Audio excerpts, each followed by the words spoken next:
സംസ്ഥാനത്ത് ചൂട് കണക്കുകയാണ്. ഏറ്റവും കൂടിയ താപനില കഴിഞ്ഞ ദിവസം പാലക്കാടാണ് രേഖപ്പെടുത്തിയത്. 39.8 ഡിഗ്രി സെൽഷ്യസ് താപനിലയാണ് രേഖപ്പെടുത്തിയത്. ഈ സീസണിൽ ഇതുവരെ രേഖപ്പെടുത്തിയതിൽ വെച്ച് ഏറ്റവും ഉയർന്ന താപനിലയാണിത്. 12 ജില്ലകളിൽ കേന്ദ്ര കാലാവസ്ഥാ വകുപ്പ് യെല്ലോ അലർട്ട് പ്രഖ്യാപിച്ചിട്ടുണ്ട്. കൊല്ലം, കോട്ടയം, പാലക്കാട് ജില്ലകളിലാണ് ചൂട് ഏറ്റവും ഉയർന്ന നിലയിൽ തുടരുന്നത്.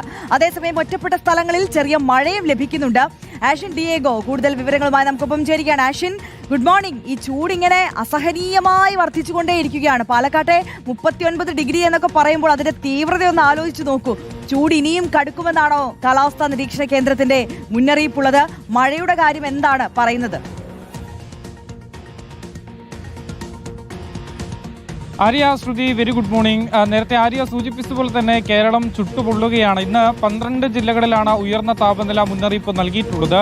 ഇടുക്കി, വയനാട് ജില്ലകൾ ഒഴികെ ബാക്കി എല്ലാ ജില്ലകളിലും അതീവ ചൂട് അനുഭവപ്പെടും എന്നുള്ളതാണ് മുന്നറിയിപ്പിൽ പറയുന്നത്. സാധാരണയേക്കാൾ 2 മുതൽ 4 ഡിഗ്രി സെൽഷ്യസ് വരെ ചൂട് ഉയരും എന്നുള്ളതാണ് പറയുന്നത്. ഏറ്റവും പ്രധാനപ്പെട്ടത് പാലക്കാടും അതുപോലെ തന്നെ കൊല്ലം ജില്ലകളിൽ ഏറ്റവും ഉയർന്ന ചൂട് അനുഭവപ്പെടാൻ സാധ്യതയുണ്ട് എന്നുള്ളത് തന്നെയാണ് മുന്നറിയിപ്പ്. കഴിഞ്ഞ ദിവസം പാലക്കാട് ചൂട് നമ്മൾ കണ്ടതാണ്.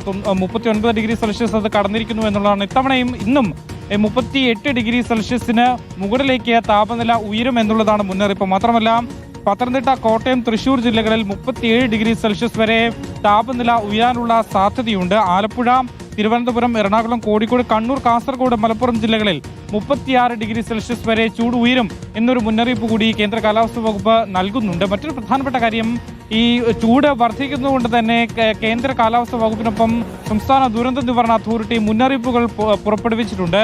രാവിലെ 11 മണി മുതൽ 3 മണി വരെ നേരിട്ട് സൂര്യപ്രകാശം ഏൽക്കുന്നത് ഒഴിവാക്കണം എന്നുള്ളതാണ് നൽകിയിട്ടുള്ള നിർദ്ദേശം. മാത്രമല്ല ദാഹമില്ലെങ്കിൽ പോലും ഇടയ്ക്കിടയ്ക്ക് വെള്ളം കുടിക്കുന്നത് നല്ലതാണ്. നിർജ്ജലീകരണം പോലെയുള്ള അവസ്ഥയിൽ നിന്ന് രക്ഷപ്പെടുന്നതിന് വേണ്ടി ഇടയ്ക്കിടയ്ക്ക് വെള്ളം കുടിക്കണം എന്നുള്ളതാണ്. കുട്ടികളും സ്ത്രീകളും, പ്രത്യേകിച്ച് ഗർഭിണിയായ സ്ത്രീകൾ, മുതിർന്നവർ, ഈ 3 പേരും പുറത്തിറങ്ങുമ്പോൾ അതീവ ശ്രദ്ധ പുലർത്തണം എന്നുള്ളതാണ് ഏറ്റവും പ്രധാനപ്പെട്ട മറ്റൊരു കാര്യം. അതേസമയം തന്നെ സംസ്ഥാനത്ത് വിവിധയിടങ്ങളിൽ ഒറ്റപ്പെട്ട ഇടങ്ങളിൽ മഴ ലഭിക്കുന്നുണ്ട്. വരുന്ന 3 ദിവസത്തേക്ക് ഇടിമിന്നലോടുകൂടിയ മഴയ്ക്ക് സാധ്യതയുണ്ടെന്നൊരു മുന്നറിയിപ്പ് കൂടി കേന്ദ്ര കാലാവസ്ഥാ വകുപ്പ് നൽകുന്നുണ്ട്. 28, 29, 30 തീയതികളിലായി ഇടയ്ക്കിടയ്ക്ക് നേരിയ മഴയ്ക്കുള്ള സാധ്യതയുണ്ട്. വേനൽ മഴ എത്താനുള്ള സാധ്യതയുണ്ടെന്നൊരു മുന്നറിയിപ്പ് കൂടി കേന്ദ്ര കാലാവസ്ഥാ വകുപ്പ് നൽകുന്നുണ്ട്. അതോടൊപ്പം തന്നെ കഴിഞ്ഞ വർഷത്തേക്കാൾ ചൂട് കൂടാനുള്ള സാധ്യതയും ഇത്തവണ ഉണ്ട് എന്നൊരു മുന്നറിയിപ്പ് കൂടി കേന്ദ്ര കാലാവസ്ഥാ വകുപ്പ് നൽകുന്നുണ്ട്. അതുകൊണ്ട് തന്നെ പുറംപണി ചെയ്യുന്ന തൊഴിലാളികളുടെ ഈ തൊഴിൽ സമയം ഇതിനോടകം തന്നെ ക്രമീകരിച്ചിട്ടുണ്ട്. 11 മണി മുതൽ 3 മണി വരെ ഈ പുറത്ത് പണിയെടുക്കുന്നവർക്ക് ഒഴിവ് നൽകണം എന്നുള്ളത് ഈ ജില്ലാ കളക്ടർ മുഖേന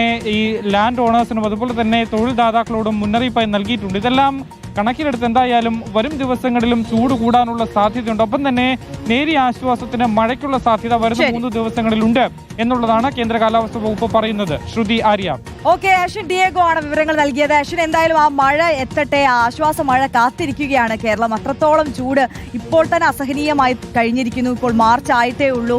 ഇനി വരാൻ പോകുന്ന മാസങ്ങളിൽ ചൂട് ഇനിയും കൂടുമെന്നുള്ള മുന്നറിയിപ്പാണ് കേന്ദ്ര കാലാവസ്ഥാ വകുപ്പ് നൽകുന്നത്.